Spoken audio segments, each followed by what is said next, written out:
Hello and welcome. One of the more effective ways to speed up the productivity of a particular project can be to communicate audibly. And you can do that inside of Evernote, inside of any note, inside of your business notebooks.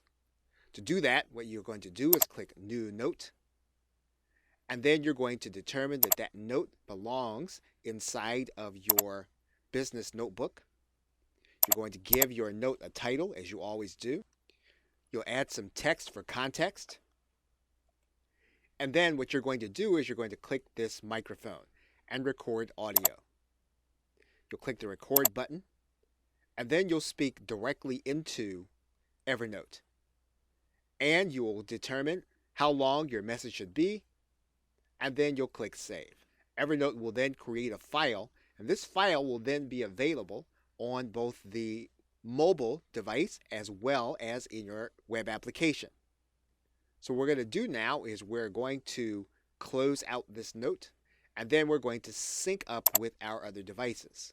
And you'll see our note here in our business notebook as well as our text. Now these files are fairly large and do take up space. So when you're not using them, you may want to go through a process once a week or once a month where you actually delete voice notes when you're no longer using them. And you can do that by going to the search bar, writing in WAV for wave, and then you'll find all of the voice notes where you are putting them inside of your notebooks.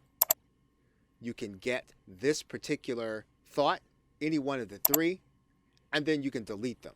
This will mean then that you'll have less concern for space as you delete the audio for projects that you have completed. And you can actually do the same kind of search inside of the desktop app.